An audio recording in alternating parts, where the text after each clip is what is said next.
Top features இன்னைக்கு நம்ம பார்க்க போகிறது கொஞ்சம் வித்தியாசமான பதிவு. ஆனால் ரொம்ப டே டு டே கம்யூனிகேஷனுக்கு கிளப்ட் சென்டென்ஸ் பற்றி தான் பார்க்க போகிறோம். ஓகே, கிளப்ட் சென்டென்ஸ் அப்படின்னோடனே கொஞ்சம் பயப்பட வேணாம். ரொம்ப ரொம்ப ஈஸியானது தான். கிளப்டோட மீனிங் ஸ்பிளிட் பண்ணுறதுன்னு அர்த்தம். ஸ்பிளிட்னா என்ன? டிவைட் பண்ணுறது.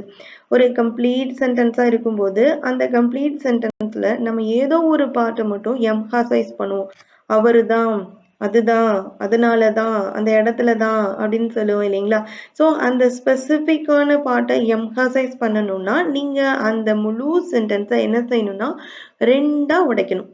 ஓகே, ரெண்டா உடைச்சிட்டு ஒரு பகுதி எம்ஃபசைஸ் பார்ட் ஆகவும் ரெண்டாவது பகுதியை நம்ம என்ன கன்வே பண்றோம் அப்படிங்கிறத நீங்க சொல்லணும். இதுதான் clubbed sentence. Okay, a special way to emphasizing a particular part of a sentence by splitting it into two clauses. Okay, ரொம்ப ஈஸியா இருக்கும். எக்ஸாம்பிள் மூலமா இன்னும் டீடைல்டா. அதுக்கு முன்னால இந்த கிளப்ட் சென்டென்ஸோட ஸ்ட்ரக்சரை கண்டிப்பா தெரிஞ்சிருக்கணும். பாருங்க, இட் அப்படின்னு தான் இது எப்பவுமே ஸ்டார்ட் ஆகும். நம்ம எப்பவுமே பாயிண்ட் அவுட் பண்ணும்போது இதுதான் அப்படின்னு சொல்லுவோம் இல்லையா, அவரு தான் அப்படின்னு சொல்லும்போது முதல்ல நம்ம இட்டுன்னு தான் ஸ்டார்ட் பண்ணணும். இட், தென் இஸ் இல்லைன்னா வாஸ். ஓகே, இட் இல்லைன்னா வாஸ், ப்ரெசண்டா இருந்தா இஸ், பாஸ்டா இருந்தா வாஸ். அதுக்கப்புறமாயிட்டு எம்ஹசைஸ்டு பார்ட். நம்ம எதை எம்ஹசைஸ் பண்ண போறோம்? அவரு தான்ப்பா அது, அந்த இடத்துல தான், இதனால தான் அப்படின்னு எதை எம்ஹசைஸ் பண்றோமோ அந்த பார்ட்டை ஸ்பெசிஃபை பண்ணணும். அதை தொடர்ந்து ஹூ, விச், தட் அப்படிங்கிற கன்ஜங்ஷனை யூஸ் பண்ணணும். நீங்க ஒரு பர்சனை எம்ஹசைஸ் பண்ண போறீங்க அப்படின்னு சொன்னா நீங்க ஹூ யூஸ் பண்ணுங்க.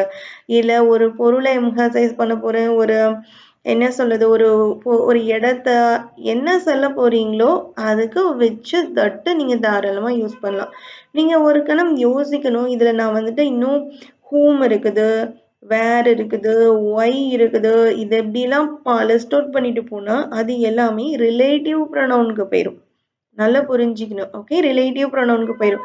ரிலேட்டிவ் ப்ரொனவுன் யூஸ் பண்ணி நம்ம கம்ப்ளீட்டா ஒரு லாங் சென்டென்ஸை மேக் பண்ணலாம். அதுக்கு தான் நம்ம ரிலேட்டிவ் ப்ரொனவுன் யூஸ் பண்ணுவோம். பட் எதுக்கு நாங்கள் கிளப்ட் சென்டென்ஸ்ல இந்த 3 மட்டும் கொடுக்குறோம் அப்படின்னா, அந்த கிளப்ட் சென்டென்ஸ் ஒரு ஸ்மால் சென்டென்ஸ்ல ஏதோ ஒரு பகுதியை மட்டும் எம்ஹசைஸ் பண்றதுக்காக தான் நம்ம இந்த கிளப்ட் சென்டென்ஸ் யூஸ் பண்றோம். பர்பஸை நம்ம தெளிவா புரிஞ்சுக்கணும். ஓகே, நான் இப்போ ஒரு பிளேஸ் சொல்றேன்னு வச்சுக்கோங்களேன், அந்த இடத்துல தான் நாங்க ஃபர்ஸ்டா பார்த்தோம் அப்படின்னு சொல்லும்போது பிளேஸை சொல்றோமேன்னு சொல்லிட்டு நீங்க வேர் யூஸ் பண்ணக்கூடாது. அப்படி நீங்க வேர் யூஸ் பண்றீங்கன்னா, நாங்கள் பார்த்தது அந்த இடத்தில் தான், நாங்கள் பார்த்தது அந்த இடம் அப்படின்னா நீங்க அந்த சென்டென்ஸ் நீங்க என்ன செய்றீங்க, ரிலேட்டிவ் ப்ரொனவுன்ஸ் மூலமா எக்ஸ்டெண்ட் பண்ணி சொல்றீங்க. பட் ஆனா கிளப்ட் சென்டென்ஸ்ல அங்கதான் பார்த்தோம் அப்படின்னா அந்த ஒரு சின்னதா ஒரு சிங்கிள் சென்டென்ஸ்ல அந்த ஒரு சின்ன பகுதியை எம்ஹசைஸ் பண்றதுன்னு அர்த்தம். நல்லா தெரிஞ்சுக்கணும். ஓகே, எக்ஸாம்பிள்ஸ் மூலமா இன்னும் டீட்டெயிலா பாருங்க. ஜான் பரிசு வென்றான். நம்ம இதை நார்மலா எப்படி சொல்லுவோம்? John won the prize. John won the prize. இப்ப நான் சொல்றேன், ஜான் தான் வாங்கினான், அந்த பரிசு வாங்கினது அவன் தான் அப்படின்னு சொல்லுவோம். அப்போ பரிசு வாங்கினது அவன் தான், நான் என்ன நினைக்கிறேன், அவரு தான் அப்படின்னு எனக்கு தெரிஞ்ச ஒரு விஷயத்த மற்றவங்களுக்கு எம்ஹசைஸ் பண்ணி சொல்ல போறேன் இல்லையா? அப்ப இத it was John who won the prize, it was the John who won the prize. இந்த இடத்துல நீங்க ஹூவை ஒரு கொஸ்டின் மாதிரி என்ன செய்யக்கூடாது, தனியா அவங்களுடைய கொஞ்சம் வாய்ஸை ரைஸ் பண்ணி எல்லாம் சொல்லக்கூடாது. ஒரு நார்மல் டோன்ல ஒரு சிம்பிள் சென்டென்ஸை பேசுற மாதிரி பேசணும். It was John who won the prize. Okay, it இருக்குது, வாஸ் இருக்குது, தென் எம்ஹசைஸ் திஸ் யாரை பண்றோம், வந்த ஒரு மனிதர் ஜான். இப்போ நம்ம ஹூ தான் யூஸ் பண்ணணும். Who won the prize. புரியுதுங்களா? அடுத்த எக்ஸாம்பிள், அவள் என்னை நேற்று கூப்பிட்டாள். அவள் என்னை நேற்று கூப்பிட்டாள் எப்படி சொல்லலாம்? she called me yesterday. she called me yesterday. இதையே அவ என்னை கூப்பிட்டது நேத்து தான், இல்ல நேத்து தான் அப்படின்னு சொல்லுவோம் இல்லைங்களா? நேத்து தான் அப்படின்னா அந்த இடத்துல நீங்க என்ன செய்றீங்க, எம்ஹசைஸ் பண்றீங்க. அப்ப இது மனிதர் இல்ல, அப்படின்னா நீங்க தாராளமா you can use that. Okay, பாருங்க, it was yesterday that she called me. It was yesterday that she called me.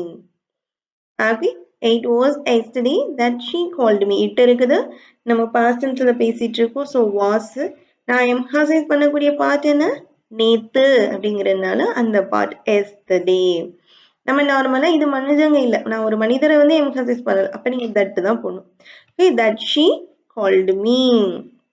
Okay, ரொம்ப நேச்சுரலா இருக்கும். இத மாதிரி பேசுனீங்கன்னா உங்களுடைய ஸ்போக்கன் ரொம்ப ரொம்ப நேச்சுரலா இருக்கும். அடுத்து பாருங்க, அவர்கள் ராமனை பார்ட்டிக்கு அழைத்தார்கள். They invited Ram to the party. They invited Ram to the party. இது நார்மலா சொல்றது. இப்ப நான் எம்ஃபசைஸ் பண்ண போறேன். அவனை தான் கூப்பிட்டாங்கப்பா. அவர் ராமனை தான் அழைத்தார்கள். எனக்கு நல்லா தெரியும் அவரை தான் அவங்க கூப்பிட்டாங்க அப்படின்னு சொல்லும்போது it was Ram who they invited to the party. It was Ram who they invited to the party. எவ்வளவு அழகா இருக்கு பாருங்க. they invited Ram to the partyனா நீங்க ஜெனரலா பேசிக்கிறீங்க. அவங்க ராமனை கூப்பிட்டாங்க அப்படின்னு ஒரு டிஸ்கஷன் வரும்போது தான் என்ன ஆகும்னா நம்ம ஒருத்தருக்கு ஒருத்தர் என்ன செஞ்சுப்போம், நம்மளுடைய கருத்துக்களை சொல்லிட்டு நம்ம அதுல பாயிண்ட் அவுட் பண்ணுவோம். நமக்கு தெரிஞ்சதை பாயிண்ட் அவுட் பண்ணுவோம். அப்போ emphasize பண்ணும். Yes, it was Ram who they invited to the party. அவன் அவளை மும்பையில் சந்தித்தான். அவன் அவளை மும்பையில் சந்தித்தான் அப்படின்னு சொல்றோம். இதை நம்ம he met her in Mumbai. He met her in Mumbai. இதுவே அவன் அவளை சந்திச்சது மும்பையில தான். மும்பையில தான் எனக்கு தெரியும் அவங்க ஃபர்ஸ்ட் மீட் மும்பையில தான் அப்படின்னு சொல்லிட்டு அந்த சென்டென்ஸ்ல நீங்க என்ன செய்றீங்க, மும்பையில தான் அப்படின்னு எம்ஃபசைஸ் பண்றீங்க. Okay, it was in Mumbai that he met her. இந்த இடத்துல மும்பை வருது, பிளேஸ் வருதுங்கிறதுனால நீங்க வேர் போடக்கூடாது. அப்படி போடும்போது அது இட்டுல ஸ்டார்ட் பண்ணாது. அதனால அது என்னவா இருக்கும், அது ஒரு ரிலேட்டிவ் ப்ரொனவுனா இருக்கும். ஓகே, நம்ம ஆனா பாக்குறது கிளப்ட் சென்டென்ஸ் பார்க்கணும். கிளப்ட் சென்டென்ஸ்னாலே என்னது, ஒரு ஸ்மால் சென்டென்ஸை ஏதோ ஒரு பகுதியை எம்ஃபசைஸ் பண்றதுக்காக அந்த சென்டென்ஸை நம்ம ரெண்டா உடைக்கிறோம். சரிங்களா, அவ்வளவுதான். அதுக்கு நீங்க நார்மலா who, that இல்லைன்னா which இதுதான் நீங்க யூஸ் பண்ணணும். ஓகே, it was அதுல இட்ல தான் ஸ்டார்ட் பண்ணணும். don't forget it. Okay, it was in Mumbai that he met her. Okay, அடுத்து அவன் வேலையை விட்டதற்கு காரணம் அவன் சந்தோஷமாக இல்லை. நம்ம என்ன சொல்லலாம், he left the job because he was unhappy. He left the job because he was unhappy. அவன் சந்தோஷமா இல்லை அதனால வேலையை விட்டுட்டான். நம்ம சொல்லுவோம் அவன் வேலையை விட்டதுக்கு காரணமே அவன் சந்தோஷமா இல்லாம இருந்ததுதான், அதை தாண்டி அவனுக்கு எந்த பிரச்சனையுமே கிடையாது அப்படின்னு சொல்லுவோம்ல. அதனாலதான் அப்படின்னு அந்த காரணத்தை நம்ம என்ன செய்யறோம், இப்போ எம்ஹசைஸ் பண்ணோம். பிகாஸ் ஹி வாஸ் அன்ஹாப்பிங்கிறது தானே ரீசன். அந்த ரீசனை நீங்க எம்ஹசைஸ் பண்ணும்போது it was because he was unhappy. It was because he was unhappy that he left the job. அதனாலதான் அவன் என்ன செஞ்சான், வேலையை விட்டு போயிட்டான். that he left the job. that he left the job. Okay, இப்போ உங்களுக்கு ஈஸியா புரிஞ்சிருக்கும்னு நினைக்கிறேன். தயவு செஞ்சு இதை உங்களுடைய டே டு டே கம்யூனிகேஷன்ல யூஸ் பண்ணுங்க. அடுத்தது பார்க்கலாம், அவனுக்கு ஓய்வு தேவை. இது ஒரு நல்ல சென்டென்ஸ், நீங்க கவனிக்கணும். she needs a break. she needs a break. இப்போ நம்ம சொல்லும்போது அவளுக்கு தேவையானது என்ன தெரியுமா, ஓய்வு தான். நான் இந்த இடத்துல என்ன சொல்ல வரேன், நான் என்னோட எம்ஹசைஸ் பார்ட்டே என்னது, அவளுக்கு தேவையானது என்னன்னா ஓய்வுதான். அப்படிதானே, இதனால நீங்க இட்டுன்னு ஸ்டார்ட் பண்ணாம ஜென்ரலா நீங்க என்ன செஞ்சீங்களா, what she needs is break. இதுக்கு பேரு WH கிளப்ட்னு பேரு. ஓகே, WH கிளப்ட்னு பேரு. அவளுக்கு தேவையானது என்ன என்றால் ஓய்வுதான். இது ஒரு கொஸ்டின் மாதிரி இருக்காது, ஸ்டேட்மெண்ட் மாதிரியே இருக்கும். அவளுக்கு வேணுங்கிறது என்னன்னா இதுதான். நான் கேள்வியில அவளுக்கு வேணுங்கிறது என்ன அப்படின்னு நான் கேள்வி எல்லாம் கேட்கல. அவளுக்கு வேணுங்கிறது என்னன்னா இதான்ப்பா அவளுக்கு வேணும் அப்படின்னு நானே கொஸ்டின் சொல்லி நானே ஆன்சர் சொல்லி நானே எம்ஃபசைஸ் பார்ட்டையும் சொல்லி முடிச்சிட்டேன். அப்ப you can use WH clubbed. Okay, what she needs is a break. What she needs is a break. Okay, அடுத்து பார்க்கலாம். அவள் நான் விரும்பிய மனிதனை திருமணம் செய்தாள்னு சொல்றோம். அவள் நான் விரும்பிய மனிதனை திருமணம் செய்தாள். she married the man I loved. Okay, she married the man I loved. இப்ப நான் சொல்றேன், உனக்கு தெரியாது அவ கல்யாணம் பண்ணது நான் லவ் பண்ண பையனை தான். அவ கல்யாணம் பண்ணது நான் லவ் பண்ண பையனை தான் அப்படின்னு நம்ம என்ன சொல்றோம், தெளிவா அவங்க கிட்ட சொல்றோம்.